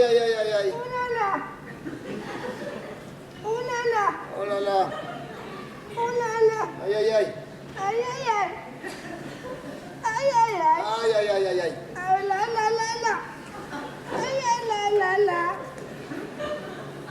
là là. Aïe, aïe, aïe, Aïe, aïe, aïe. ça va? Ah là, aïe, aïe, aïe. Aïe, aïe, aïe. Aïe, aïe, aïe. Scapin, je n'en puis plus. Moi, monsieur, je suis tout moulu. Et mes épaules me font un mal épouvantable. Comment? C'est sur les miennes qu'il a frappé. Nenni, monsieur, c'est sur mon dos qu'il frappait. Que veux-tu dire? J'ai bien senti les coups, hein, et les sens bien encore. Non, monsieur, ce n'est que le bout du bâton qui frappait sur vos Tu épaules. devais donc te retirer un peu plus loin pour m'épargner. Monsieur, Non. cachez-vous vite. Non. En voici venir un autre qui a la mine d'un étranger. Aïe, aïe, aïe, aïe, aïe, aïe, aïe, non, non, non, aïe, aïe, aïe, aïe, Mettez-vous bien. aïe, aïe, aïe, Cachez-vous. aïe, aïe, aïe, Cachez-vous. aïe, aïe, aïe, aïe, Mettez-vous bien jusqu'au fond. Ouah, Ziva. Wesh, wesh, wesh, wesh, wesh, Ziva. Mais qu'est-ce que vous faites là, monsieur? Qu'est-ce que vous voulez? Oh, wesh, wesh. Ouais, ça va, on a compris. Enlevez votre casquette déjà, quand vous parlez à un adulte. Vas-y là, ouais, ça va, quoi? Qu'est-ce qui se passe?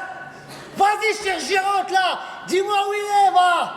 Monsieur, vous allez vous calmer, hein, et retirer cette casquette, parce que vous comme... Oh, vas-y, ta gueule, toi, sale perruche, va, sale canari.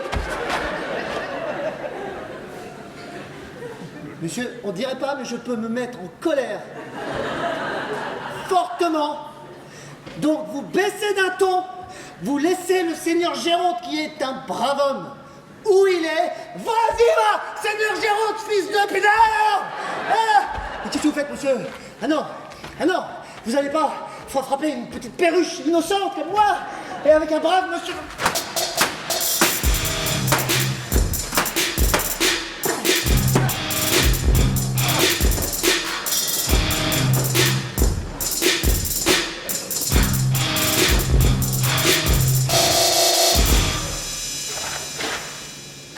Peste soit du baragouineux.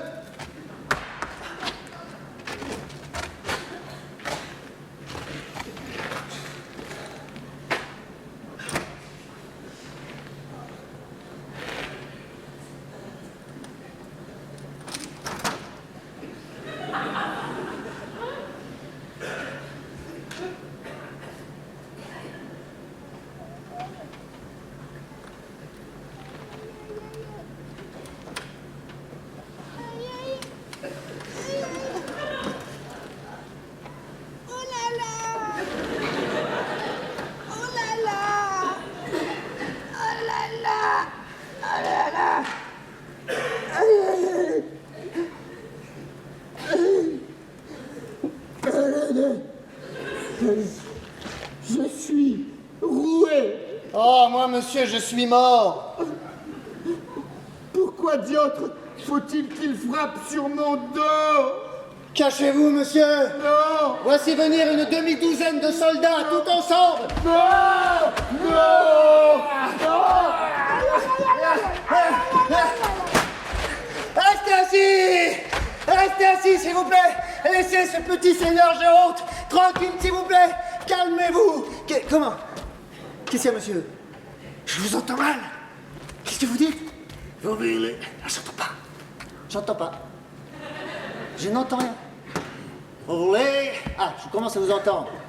Vous voulez mettre le seigneur Géronte dans une marmite avec de la bière et des frites une fois? Monsieur... Mais c'est pas sérieux, là. Vous êtes cru où, là? On va pas mettre le seigneur Géronte dans une marmite, enfin. Qu'est-ce que vous racontez? Quoi, vous, là? Qu'est-ce que vous dites? Qu'est-ce que vous dites? Vous voulez...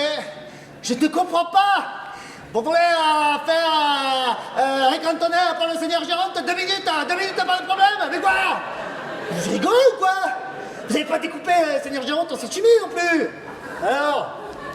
Yo, seigneur Géronte, quand même, là, alors? C'est fou, là. Je ne comprends rien à ce que vous dites tous. Et vous allez vous calmer, hein? Calmez-vous! Alors? Oui, ah, le monsieur là-bas. Le monsieur avec la reste sur le côté, une petite moustache. Mais levez-vous! Vous n'êtes pas grand, mais levez-vous quand même, là, oui! Enfin, une Führer! Une femme, une seigneur, j'ai... Non, non, non! Oh, non, mais vous êtes ma boule! Vous êtes ma boule, hein? Vous allez laisser ce seigneur Géronte tranquille, c'est moi qui vous dis.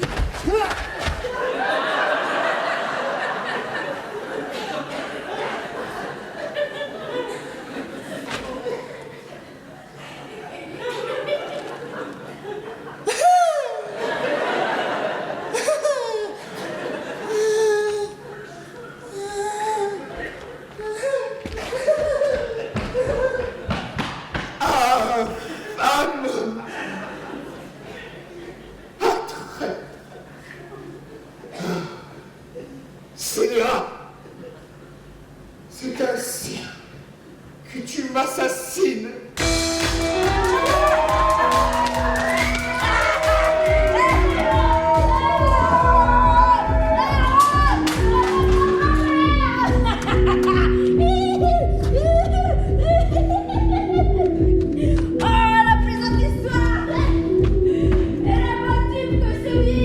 Il n'y a rien de plaisant à cela. Et vous n'avez que faire d'en rire. Quoi? Que voulez-vous dire, monsieur? Je veux dire que vous ne devez pas vous moquer de moi. De vous? Oui. Comment? Qui songe à se moquer de vous? Pourquoi venez-vous ici me rire au nez? Cela... Cela ne vous regarde pas. Je ris toute seule d'un conte qu'on vient de me faire. Le plus plaisant qu'on puisse entendre. Je ne sais pas si c'est parce que je suis intéressée dans la chose, mais je n'ai jamais trouvé rien de si drôle qu'un tour qui vient d'être joué par un fils à son père pour en attraper de l'argent. Oh. Ah, un fils à son père pour en attraper de l'argent. Oui. Pour peu que vous me pressiez un peu, vous me trouverez assez disposé à vous dire l'affaire. Et j'ai une démangeaison naturelle à faire part à des contes que je sais. Je vous prie de me dire cette histoire. Je le veux bien. Je ne risquerai pas grand-chose à vous la dire et c'est une aventure qui n'est pas pour être longtemps secrète. La destinée a voulu que je me trouvasse parmi une bande de ces personnes qu'on appelle égyptiens. Et qui, rôdant de province en province, se mêlent à dire la bonne fortune et quelquefois de beaucoup d'autres choses. En arrivant dans cette ville, un jeune homme me vit et conçut pour moi de l'amour. Dès ce moment, il s'attache à mes pas. Et le voilà d'abord, comme tous les jeunes gens qui croient qu'il n'y a qu'à parler et qu'au moindre mot qu'ils nous disent, leurs affaires sont faites. Mais il trouva une fierté qui lui fit un peu corriger ses premières pensées. Il alla déclarer sa passion aux gens qui me tenaient. Et il les trouva disposés à me laisser à lui moyennant quelques sommes. Mais le mal de l'affaire était que mon amant se trouvait dans l'état où l'on voit très souvent la plupart des fils de famille. C'est-à-dire qu'il était un peu dénué d'argent. Et il a un père qui, quoique riche, est un avaricieux fiefé. Le plus vilain homme du monde. Attendez, ne me saurais-je souvenir de son nom? Ah, aidez-moi un peu. Ne pourriez-vous me nommer quelqu'un qui soit connu dans cette ville pour être un avare au dernier point? Non. Il y a son nom du Ronte. Ronte. Oh, Ronte. Oh, Ronte. Non. Géronte. Oui, c'est lui que je cherche, c'est ce ladre-là que je dis. Pour venir à notre compte. Nos gens ont voulu aujourd'hui partir de cette ville. Et mon amant m'allait perdre faute d'argent. Si, pour en attraper de son père, il avait trouvé du secours dans l'industrie d'un serviteur qu'il a. Pour le nom du serviteur, je le sais à merveille, il s'appelle Scapin. C'est un homme incomparable et il mérite toutes les louanges qu'on peut donner. Ah, coquin que tu es! Voici le stratagème dont il s'est servi pour attraper sa dupe. Je ne saurais me rappeler que je ris de tout mon cœur.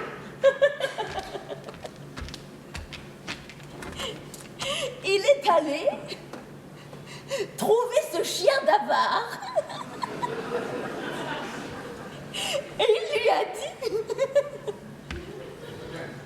qu'en se promenant sur le port avec son fils, ils avaient vu une galère turque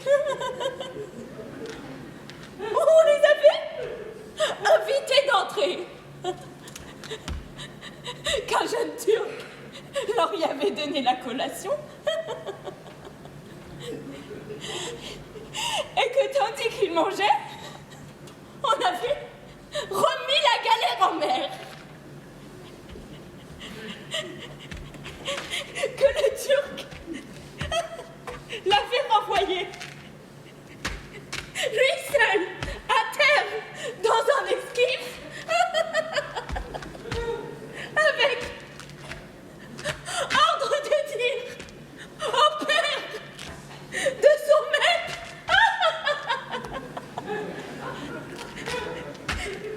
qu'il emmenait son fils en Alger.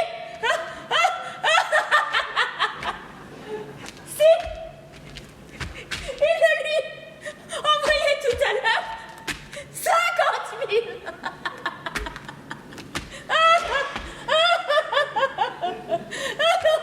Voilà mon ladre, mon vilain, dans de furieuses angoisses.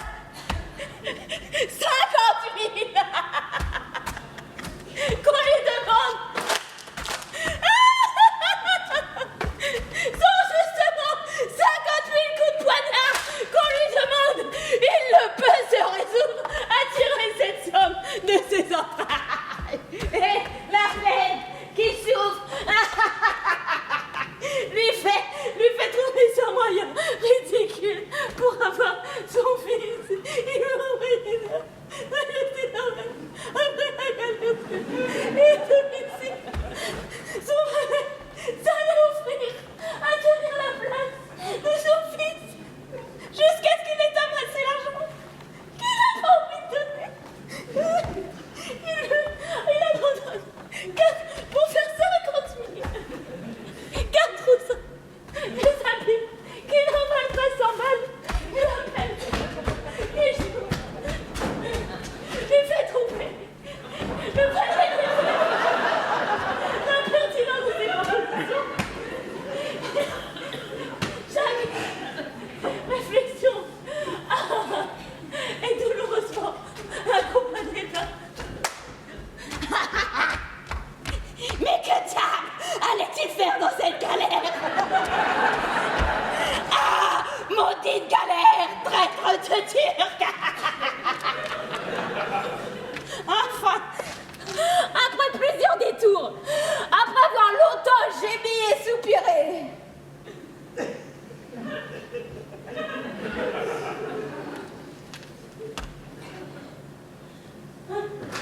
mais enfin, il semble que vous n'auriez pas de mon compte. Qu'en dites-vous?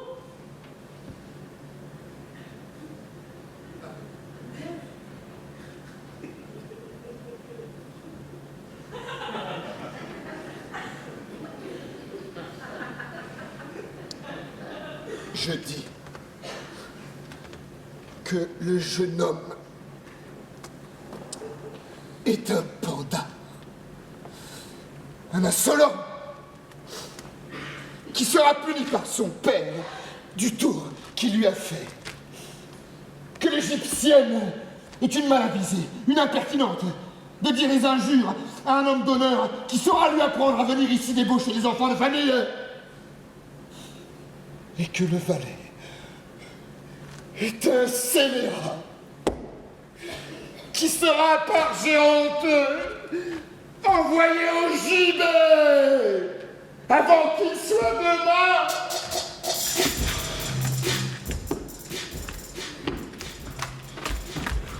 Où est-ce donc que vous vous échappez? Savez-vous bien que vous venez de parler là au père de votre amant? Eh oui, je viens de m'en douter.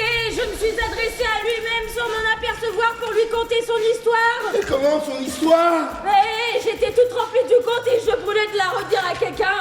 Mais qu'importe, tant pis.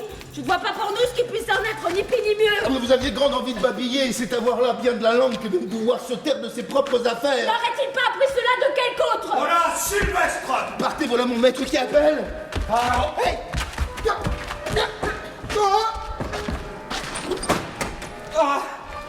Ah, vous voilà! Vous êtes donc accordé, coquin! Vous êtes accordé, scapin! Ah, vous et mon fils pour me fourber!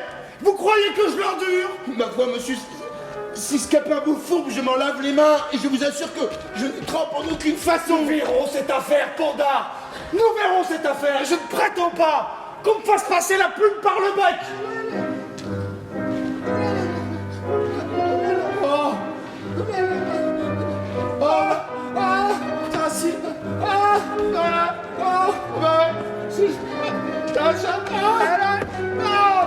Parce que...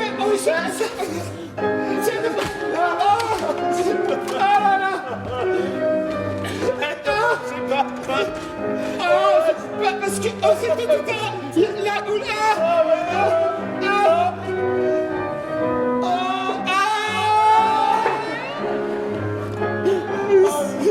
Seigneur Argant, vous me voyez accablé de disgrâce. Oh, vous me voyez aussi dans un accablement horrible. Le pandard de Scapin, par une fourberie, m'a attrapé 50 000. Ah, le même pandard de Scapin, par une fourberie aussi, m'a attrapé 20 000.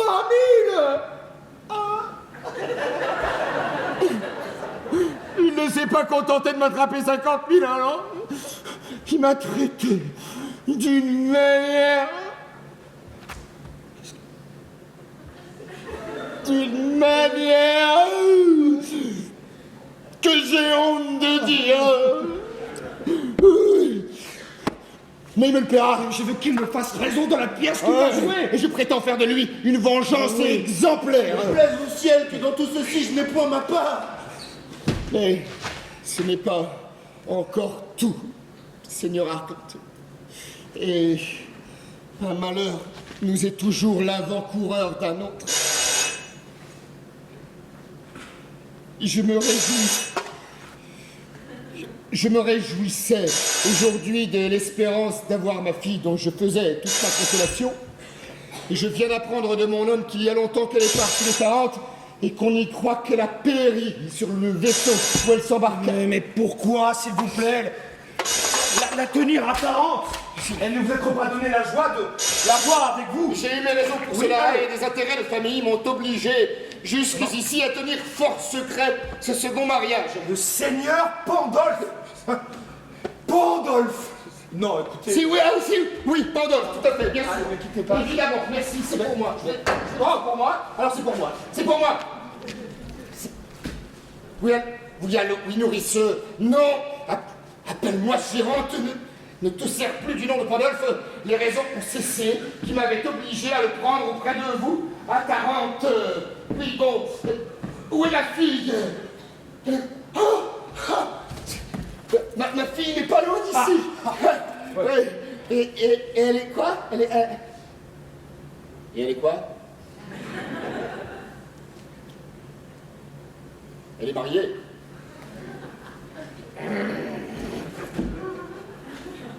Elle est mariée avec qui? Elle est plus fort, c'est un faux téléphone, on n'entend rien. Avec qui? Un jeune homme nommé Octave, fils d'un certain seigneur Argant.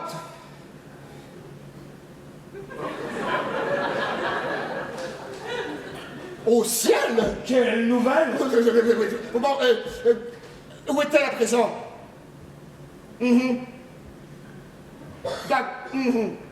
Très bien, merci. Suivez-moi. Suivez-moi, Seigneur Argant.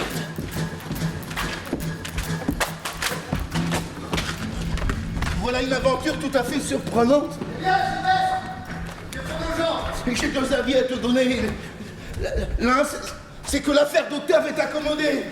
Notre Hyacinthe s'est trouvé la fille du seigneur Géronte, et le hasard a fait ce que la prudence des pères avait délibéré. L'autre avis, c'est que les deux vieillards font contre toi des menaces épouvantables. Et surtout le seigneur Géronte. Ah, cela n'est rien. Les menaces ne m'ont jamais fait mal et ce sont des nuées qui passent bien loin sur nos têtes. Regarde à toi. Les fils se pourraient raccommoder avec les pères et toi demeurer dans la masse. Hey, les craintes. Je trouverai le moyen d'apaiser leur courroux. Retire-toi, les voilà qui viennent. Allons, ma fille, venez chez moi. Ma joie aurait été parfaite si j'avais pu voir votre mère avec vous. Voici un part tout à propos. Enfin, venez, mon fils. Venez vous réjouir avec nous de l'heureuse aventure de votre mariage. Le ciel. Non, mon père! Toutes vos propositions de mariage ne me serviront de rien. Je dois lever le masque avec vous et l'on vous a dit mon engagement. Oui, mais tu ne sais pas. Je sais tout ce qu'il faut savoir. Je veux te dire que la fille du Seigneur Géronte. Mais la fille du Seigneur Géronte ne me sera jamais de rien. C'est elle. Non, monsieur, je vous demande pardon, mes résolutions sont prises. Écoutez, Non, je n'écoute rien. Ta femme. Non, mon père, vous dis-je. Je mourrai plutôt que de quitter mon aimable Hyacinthe. Voilà. Eh oui, et voilà. La voilà, celle à qui ma foi est engagée. Je l'aimerai. Toute ma vie, je ne veux point d'autre femme. Eh bien, c'est elle qu'on te donne.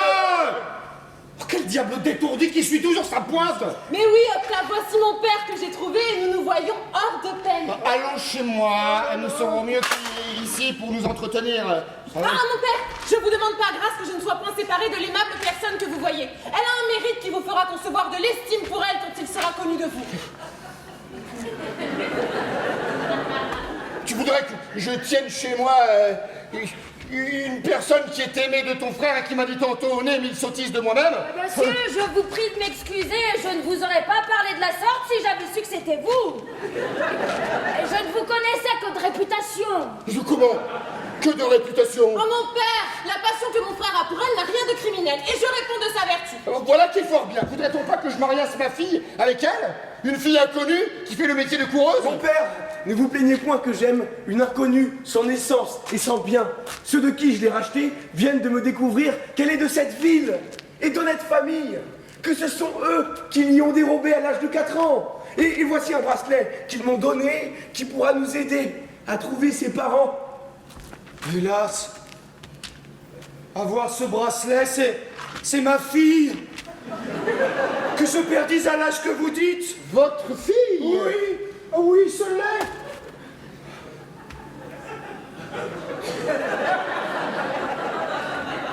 Et j'y peux voir tous les traits qui m'en peuvent rendre assuré. Oh ciel, que d'aventure extraordinaire! Messieurs, il est arrivé un accident étrange. Quoi? Le pauvre Scapin. C'est un coquin que je veux faire pendre. Hélas, monsieur, vous ne serez pas en peine de cela. En passant contre un mur, il lui est tombé sur la tête un marteau de tailleur de pierre qui lui a brisé l'os et découvert toute la cervelle. Il se meurt et il a prié qu'on l'amena ici pour vous pouvoir parler avant que de mourir. Où est-il? Le voilà. Aïe. Aïe.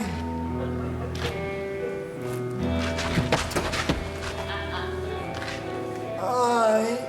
Messieurs, vous me voyez dans un étrange état. Et je n'ai pas voulu mourir sans venir demander pardon à toutes les personnes que j'ai pu avoir offensées.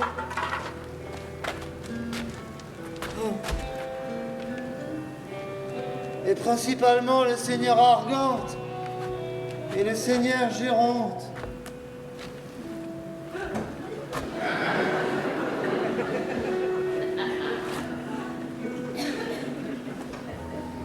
Aïe! Aïe, messieurs! Ah. Ah. Pour moi, je te pardonne. Va et meurs en repos. Ah, c'est vous, monsieur, que j'ai le plus offensé. par tous les coups de bâton. Oui, non, oui, ne parle plus de rien. Je te pardonne aussi. Oh, ça a été une témérité bien grande à moi que tous ces coups de bâton. Laissons cela. Oh, j'ai en mourant une douleur inconcevable de tous ces coups de bâton. Tais-toi, tais-toi. Oh, les malheureux coups de bâton. Mon Dieu, tais-toi. J'oublie tout. Oh, mon Dieu. Est-ce de bon cœur que vous me pardonnez tous ces coups de bâton? Eh oui. Je te pardonne tout. Voilà qui est fait. Ah, monsieur. Ah, je me sens tout soulagé depuis cette parole.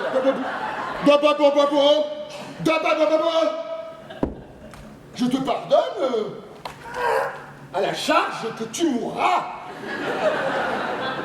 Pardon, monsieur. Je me dédie de ma parole si tu réchappes. Je sens mes faiblesses qui me reprennent. Seigneur Géronte, en faveur de notre joie, il faut lui pardonner sans condition. Eh oui. Soit. Allons souper ensemble pour mieux goûter notre plaisir. Et moi, on me porte au bout de la table en attendant que je meure.